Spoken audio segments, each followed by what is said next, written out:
Allan, mis rolli sinu elus üldse alkohol mängib? Minu jaoks alkohol on ikka väga tähtis. Aga Allan, ole hea, räägi alkoholi kohta mõni huvitav fakt meile. See on üks niisugune vanemaid asju. Alkohol on üks vanemaid alkohole üldse. Jah, alkohol ja prostituudid. Allan, aga mida sa soovitaksid algajale alkoholitarbijale? Liiter viina täidab absoluutselt täpselt eestlaste ööpäevase alkoholivajaduse. Ja, nii et Väga sa pead ümber villima oma selle pudeli. Jah, tundub nii. Aga väga tähtis on see, et seal üritusel ei olnud lihtsalt ta üksinda, vaid tal oli ka nii-öelda 2 sellist jüngrit kaasas. Argo ja Valdur, kellelt reporter kuuldavasti ka joomanõu sai. Millal tantsuks läheb? Varsti. Natuks aja pärast. Ja kas täna kavatsete juua nii kaua, et hommikul on pohmell? Kindlasti. Ülehomme ka veel. 2 päeva. Esmaspäevani välja?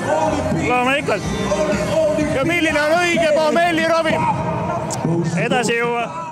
Aga ei, selles mõttes seal viinafirma peol tundus, et sulakulda tuli inimestel suust välja. Mina olen seda meelt, et pane aga tina edasi ja siis pohmakas lükkub nii kaugele, et sa temani ei jõuagi. Hästi positiivne on see, et kuhu reporter ei jõuame meie. Et tegelikult on meil salalõika sellest, et mis Argost ja Valdurist sai järgmisel hommikul ja kuidas nad peale võtsid. Jah.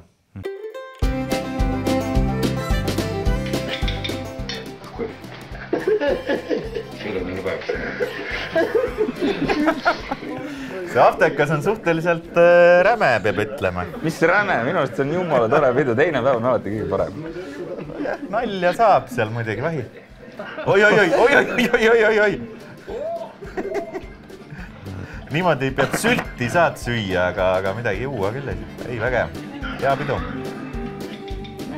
On väga tore.